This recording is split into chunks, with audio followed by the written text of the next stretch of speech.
Olá, pessoal!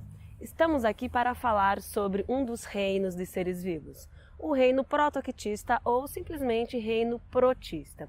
Como nós já vimos anteriormente, foi um reino de bastante controvérsia na sua classificação biológica, inclusive sofrendo várias reformas a partir de mudança de critério na classificação dos seres vivos, mas atualmente é um reino que engloba protozoários, que são seres unicelulares e heterótrofos, e também as algas, que já pelo conjunto de seres é um grupo bastante complexo na sua análise filogenética. Então nós temos aí dentro das algas as unicelulares, então algas microscópicas, mas também as algas macroscópicas, chamadas então de algas pluricelulares, que anteriormente eram classificadas no reino Plantae, mas com a contribuição de Lynn Margulis e colaboradores, nós tiramos essas algas pluricelulares do reino Plantae e incorporamos elas no reino protoquitista.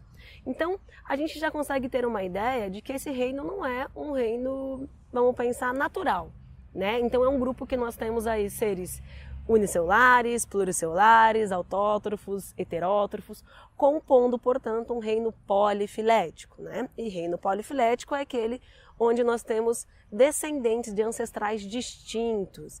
Por que colocar esse grupo tão diverso no mesmo reino se o objetivo hoje da classificação é de trazer reinos naturais, grupos naturais, utilizando da filogenética?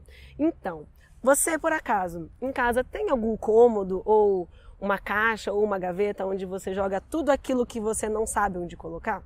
Então é a mesma coisa. Aquele espaço que a gente usa, que a gente chama de espaço da bagunça, quarto da bagunça, é o nosso reino protoquitista aqui dos seres vivos. Eu não consigo colocar esses seres nos outros 4 reinos, portanto a gente, pensando em resolver esse problema futuramente, jogou todos eles nesse reino. Para não bagunçar os outros, a gente constituiu um reino próprio, reino protista ou protoquitista. Então nós temos uma característica comum a todos os seres que permitiu a gente colocá-los num reino próprio, que seria o fato de todos os seres aí serem eucariontes, então constituindo uma célula nucleada, e nós temos também aí organelas citoplasmáticas, então complexo de Golgi, retículo endoplasmático liso, rugoso, as mitocôndrias advindo aí de um processo de endossimbiose, os cloroplastos de um segundo processo de endossimbiose em células que serão fotossintetizantes. Então, essa seria a característica compartilhada por todos. Mas também utilizando os critérios aí atuais de classificação, questão de nutrição. Temos seres autótrofos,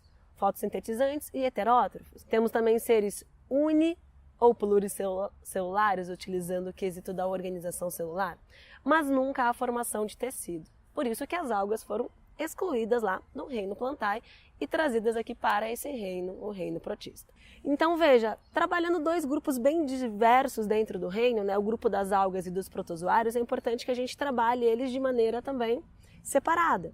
Então, primeiramente falando aqui dos protozoários, são seres sempre unicelulares, então compostos por uma única célula, porém essa célula eucariótica destes pequenos micro-organismos é uma célula complexa, Veja, se o nosso corpo utiliza de um conjunto de células que se organizam em tecidos, em órgãos e sistemas para executar as ações, e isso que nos mantém vivo, esse ser, aquela única célula é responsável pelo processo de locomoção, respiração, nutrição, reprodução.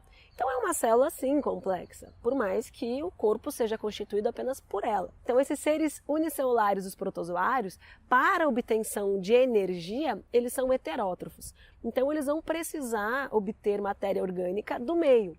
Como? Se alimentando com uma predação. Então alguns protozoários são predadores. Imagina, um ser unicelular consegue de fato ser predador. Então ele preda uma microalga, alguns são detritívoros, vão utilizar de matéria orgânica morta, então vão auxiliar no processo de decomposição lá junto com os fungos, com as bactérias.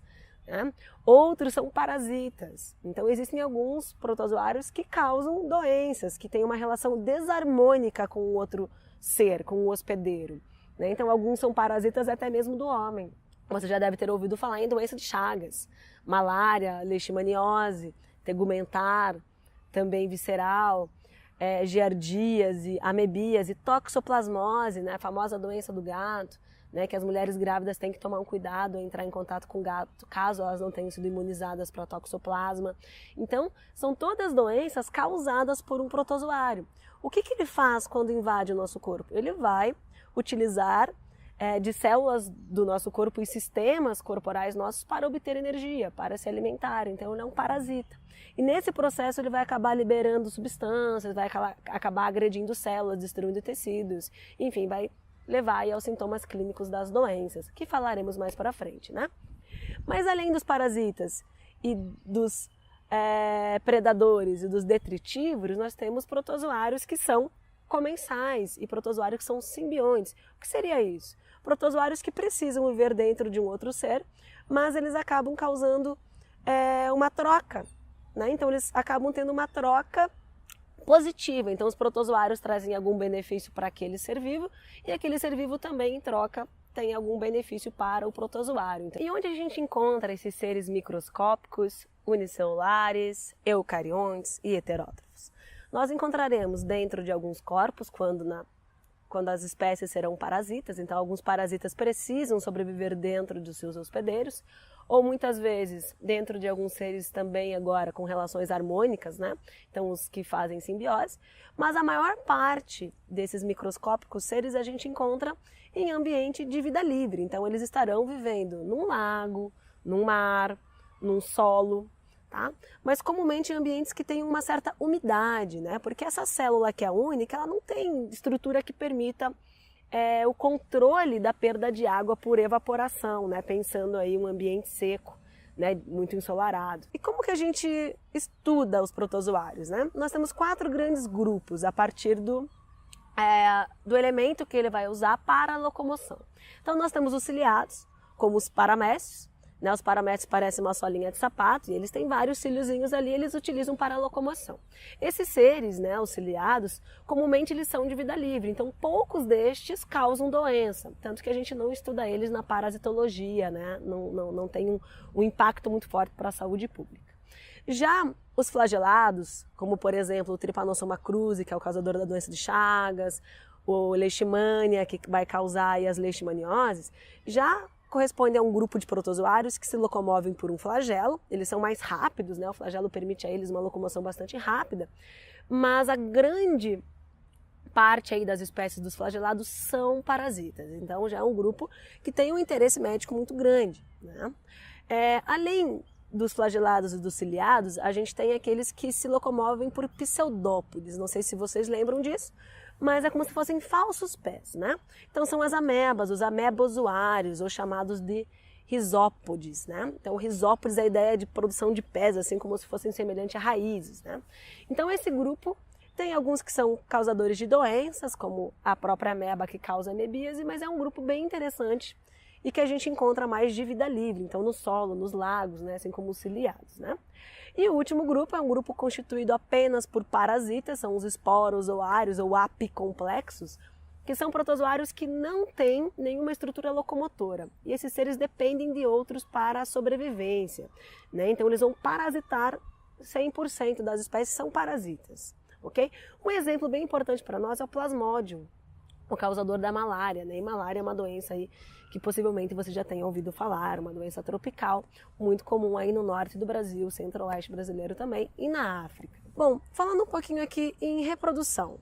Como a gente já caracterizou o grupo, ele é um grupo que é constituído por uma única célula. Então, o único meio de reprodução desses seres, basicamente, vai ser a divisão celular, divisão binária. Então, uma célula se multiplica, duplica o material genético e as organelas citoplasmáticas e divide o citoplasma em 2, gerando aí 2 células, né, iguais àquela célula que deu origem. Então é uma reprodução clonal, assexuada, sem variabilidade genética.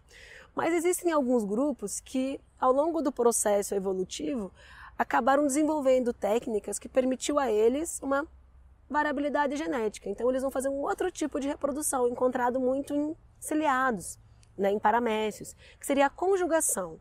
Então a ideia do conjugação pensa em cônjuge, né? Então eles se pareiam, então é um cônjuge e o outro cônjuge. Ao parear, eles vão trocar material genético. E ao trocar material genético, eles vão acabar aumentando a variabilidade da prole, né? Então eles vão gerar um número maior de novas células, só que diferentes daquelas células iniciais. E isso vai permitir a eles uma capacidade adaptativa, de evolução e um constante ajuste ao meio em que eles vivem. Então, para finalizar aqui com relação aos protozoários, eles fazem parte do reino protista ou protoquitista. Eles são, quanto a tipo celular, eucarionte, quanto à nutrição, heterótrofos, podem absorver ou podem ingerir, e eles são, quanto à organização celular, sempre unicelulares. Ok?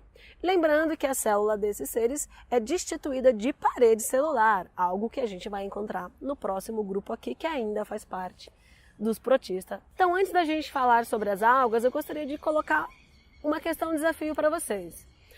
Protozoários de água doce e protozoários de água salgada, eles têm uma diferenciação quanto à presença de uma organela, né? Então, uma estrutura que vai fazer parte da célula chamada de vacúolo pulsátil ou vacúolo contrátil.